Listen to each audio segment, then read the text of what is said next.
Hey everyone, in this video we're going to come back to Eutropius and take a look at chapter 10 of book 3, his story on Hannibal and the Second Punic War.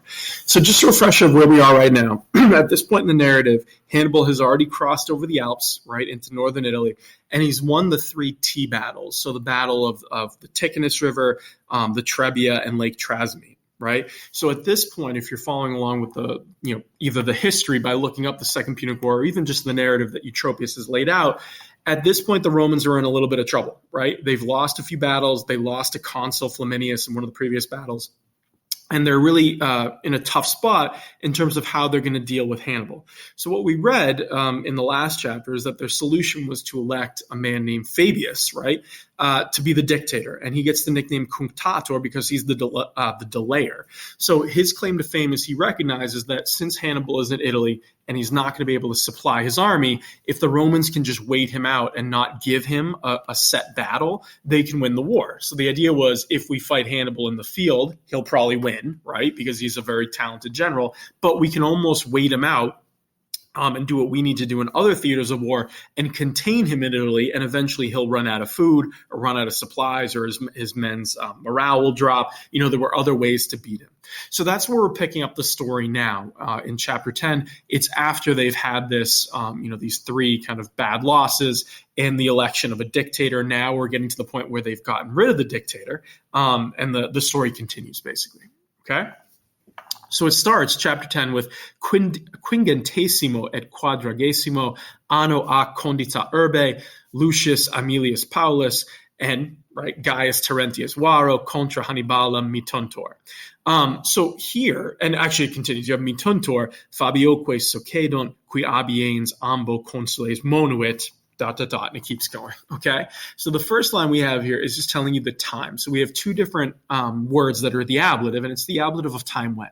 So you have quingentesimo, which means 500th, and quadragesimo, which means 40th. So you're saying in the 540th year, anno, from the founding of the city. So a condita urbe is just a variation of ab urbe condita, which is the famous timing phrase used in a lot of Roman histories, particularly by Livy, right, his famous work. And it means from the founding of the city. So what he's giving you here is a different way of telling you what year it is.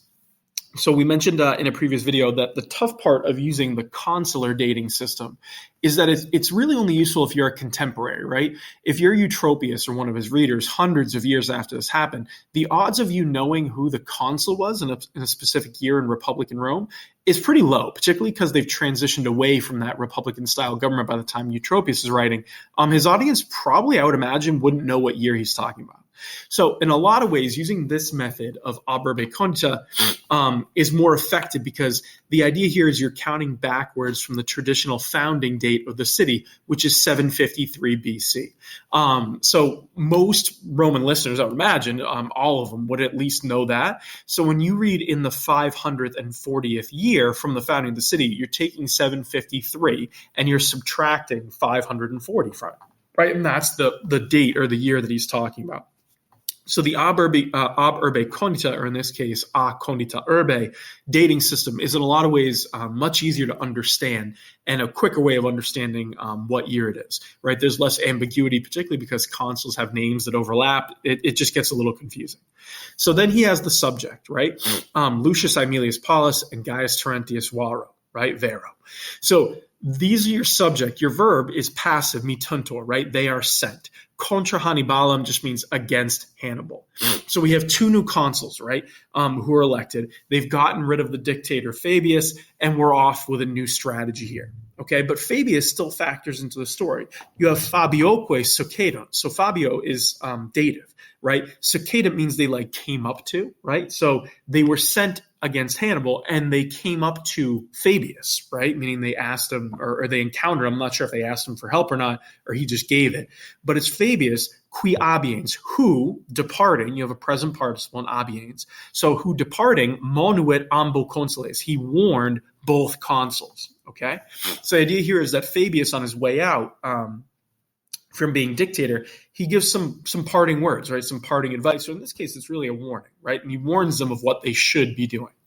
So we continue on to the next page. We have ut Hannibalem calidum et impatientum ducem non aliter vincerent quam proelium differendo.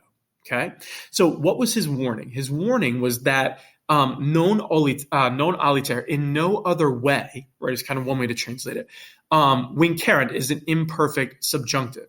Might, and it's because you have the indirect command. When you have that verb monuit on the previous page, you're commanding something, you're warning them, right? But we don't have the direct quote, so it's using an indirect command in Latin set off by the ut clause, right? Which is why you have subjunctive here of vincerent.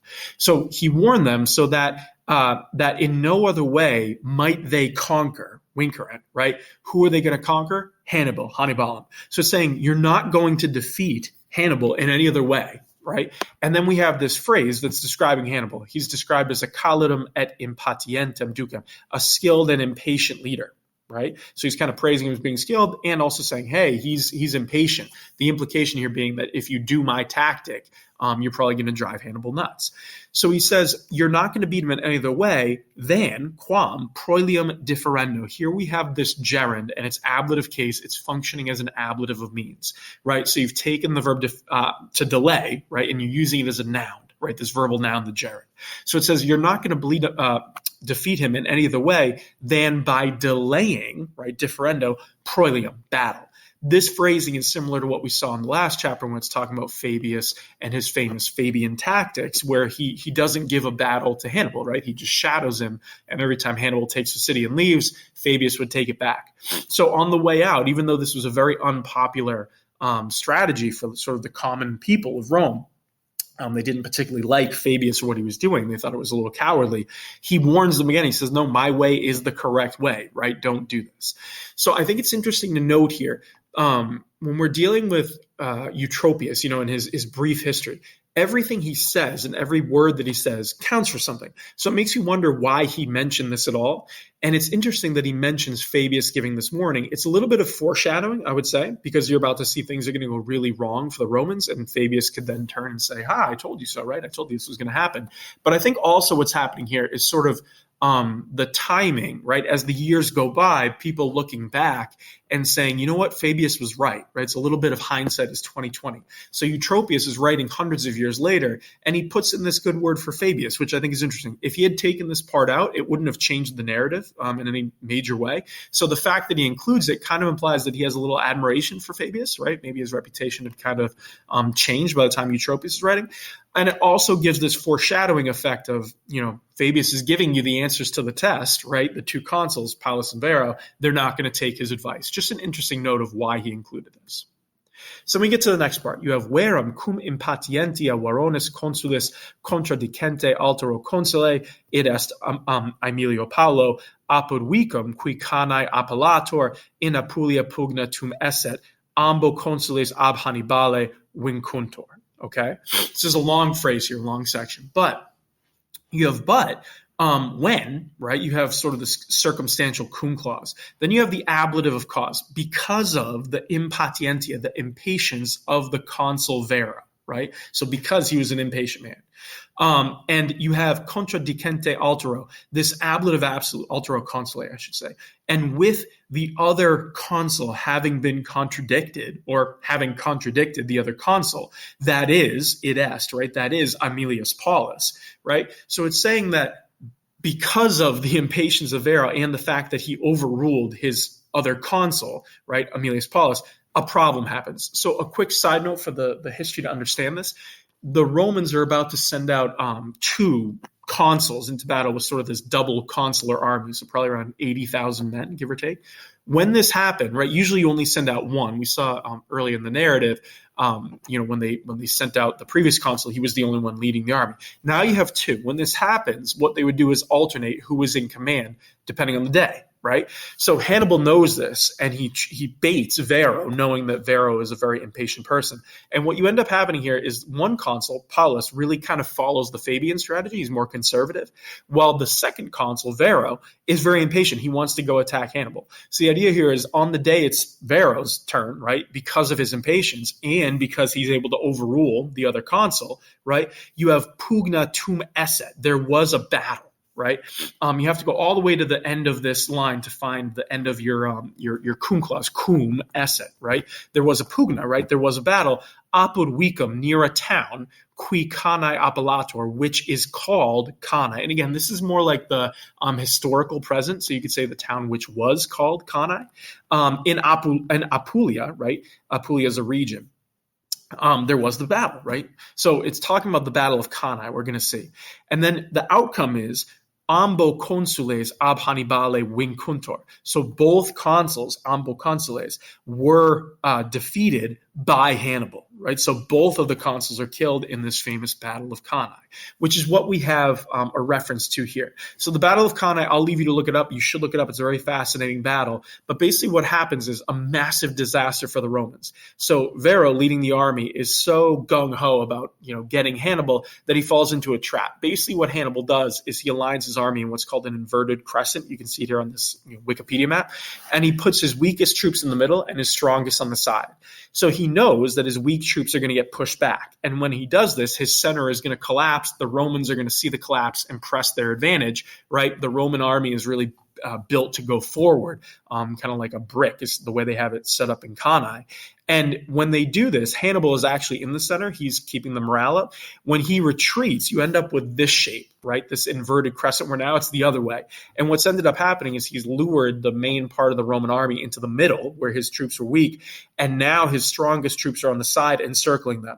At this moment, the Romans are in a really tough spot. The Carthaginian cavalry is going to wheel into their back and they're trapped. This is a massive, massive slaughter and a major disaster. If you're a Roman, it's a major victory if you happen to be Carthaginian. But this is the sort of trap that Hannibal lays at Cannae. It's one of his most famous battles, still studied today. It's this famous example of how you can encircle a larger army with a smaller army, which is incredibly difficult to do. But again, that's what he's referencing here. And now we're going to see the outcome. You have in ea pugna, right, in that battle, tria milia affrorum pereunt. So 3,000, or 3,000s, you might say, of Africans, meaning of the Carthaginians, perished, right? So 3,000 of Hannibal's troops died. Magna pars de exercitu Hannibalis sociator. So a great part of the army of Hannibal is wounded, or you might say was wounded, again, if you're doing that historical present. So again, interesting note, he's saying, even though we got slaughtered, we did manage to kill some of them, right? Some of the Carthaginians died and others were wounded. But then it's really a disaster for the Romans, which you're going to see here. You have nullo tamen proelio punico bello Romani gravius accepti sunt. So in no battle, or no other battle, you might say, however, nullo proelio, it's an ablative of time went. In the Punic War, punico bello, again, ablative of time went. The Romans, you might say they were treated. Accepti sunt is an interesting one. It's perfect tense passive voice. It kind of looks like they were accepted, but it almost means like they were treated, or they received more gravely, or so grave like a defeat is kind of what it's implying here. So it's saying in no other battle were the Romans more gravely treated, meaning were they more gravely defeated, kind of is one way to put it. They didn't receive such a horrible defeat in any other battle. So Eutropius is telling you this is the low water mark, right? This is the lowest point for the Romans. And he's about to tell you why. You have perit enim in eo consul Aemilius Paulus consulares aut praetorii senatores capti aut occi, and you have the numbers here that I'm skipping over 20 and 30. Then you have nobiles viri, 300, right? So 300 noblemen. Militum excel milia equitum 3, milia et quingenti. So skipping over the numbers a little bit, let's just dive into what you have here. You have in this battle, in eo, right? In eo proelio is kind of the implied word. The consul, Aemilius Paulus perit, he died, which is interesting because he didn't really want to be there in the first place. And I believe, if I remember right, in one account, he actually dies kind of defending his men.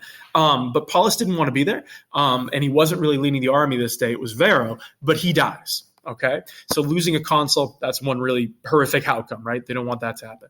Then you have consulares aut praetorii. These are like former consuls and former praetors, right? They're very high-ranking Romans. It's saying 20 of them and 30 senatores. So, and 30 senators were either capti sunt, you have to imply sunt here, were either captured or ocisi sunt, or were killed. So it's saying 20 of these praetorian and consular ranking Romans, like officers, along with 30 senators, right, were captured or killed. Not a very good outcome. And on top of that, 300 nobiles viri, 300 noble men were captured or killed, right? It's kind of governing this whole sentence. And beyond the 300 noble men, you have 40,000 soldiers, right? 40 milia militum, 40,000 of the soldiers, and 3,500 quingenti of the cavalry were either captured or killed, right? So the idea is that all of these men are gone. And this is actually one of the lower estimates I've seen of Cannae. Some of the estimates go as high as like 70 to 75,000, right? A lot of people died in this battle, which is why it's so famous and why it was such a horrific outcome for the Romans, right? This is a major loss of life. Then we finish with this line. These lines. You have in quibus malis nemo tamen Romanorum paucis mentionem habere dignatus est. So in these evils, however, right, nobody, nemo, of the Romans, and you have to go to the end. Dignatus est is a deponent verb, so it looks passive, but you translate it actively. Nobody deemed to have mention, or nobody thought it important to have a mention of peace. It's his way of saying, even though this is a major disaster and it went really horrible for the Romans, nobody is talking about having peace talks.